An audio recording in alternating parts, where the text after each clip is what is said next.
Merhaba kıymetli takipçilerim, Sofra TV'ye hoş geldiniz. Bugün sizlere tam mevsiminde lokanta usulü nefis bir bakla yemeği hazırlayacağım. Öncelikle baklalarımı güzelce yıkadım.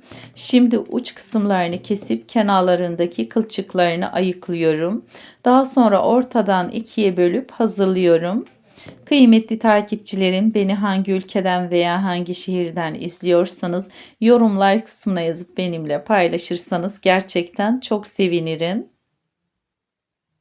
Baklalarımızı ayıklayıp böldükten sonra üzerine geçecek kadar soğuk suyumuzu ilave edelim.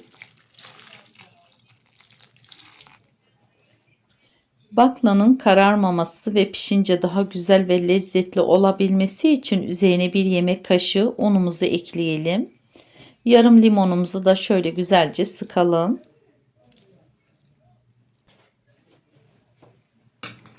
Daha sonra malzemelerimiz birbiriyle özdeşinceye dek güzel bir şekilde karıştıralım.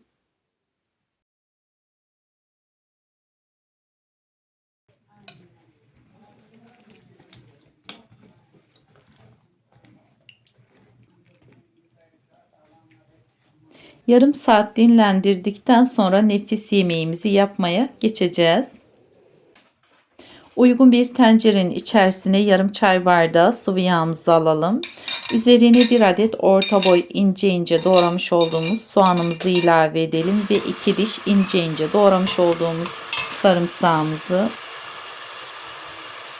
Soğanlarımız pembeleşinceye dek güzel bir şekilde kavuralım. Şimdi güzelce kavurduğum soğanlarımın üzerine 400 gram kuşbaşı doğranmış tavuk göğsünü ilave ediyorum. Tavukları da şöyle yüksek ateşte güzelce soteliyorum. Rengi dönene kadar kavuruyorum. Dilerseniz tavuk göğsü yerine dana kuşbaşı da kullanabilirsiniz.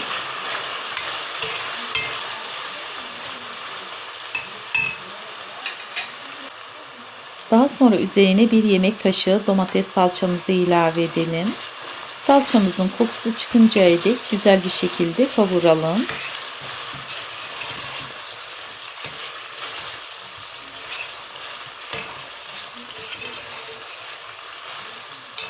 Daha sonra üzerine bir su bardağı domates sosu ilave ediyorum.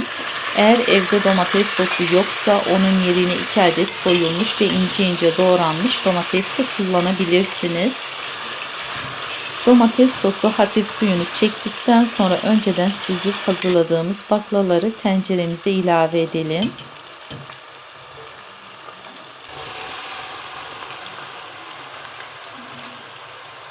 Baklaları salçalı ve soslu karışımla birlikte yüksek ateşte kısa süre soteleyerek lezzetlerinin birbirine geçmesini sağlayalım. Bu aşamada tüm malzemeleri tencerede güzelce harmanlayalım.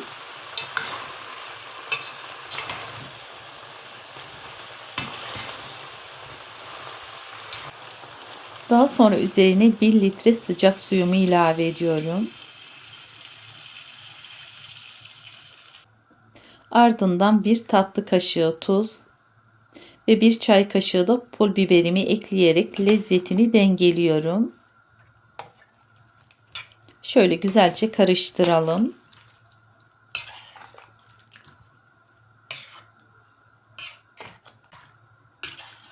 Sonrasında tenceremizin kapağını kapatalım. Kısık ateşte ara ara kontrol ederek baklalar yumuşayana kadar kontrollü bir şekilde pişirelim.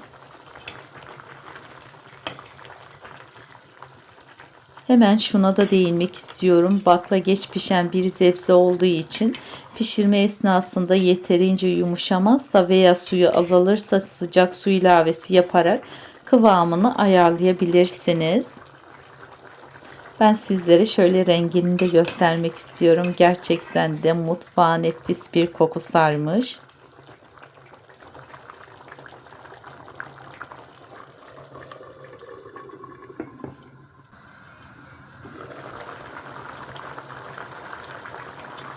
Pişen yemeğimi şöyle güzelce karıştırıyorum. Baklaların kıvamını kontrol ediyorum. Gerçekten harika bir şekilde pişmişler.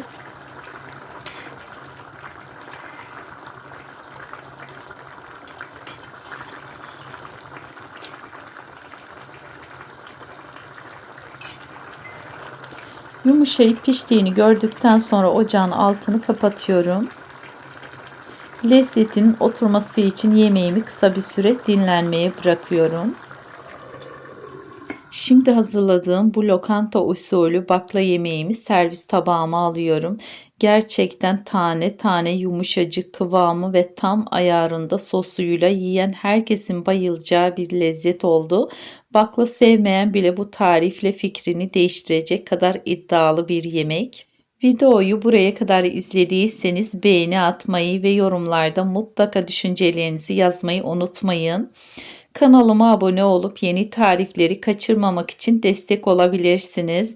Beğendiyseniz sevdiklerinizle paylaşarak daha fazla kişinin bu lezzeti görmesine yardımcı olabilirsiniz. Şimdiden deneyecek olan herkese afiyet olsun.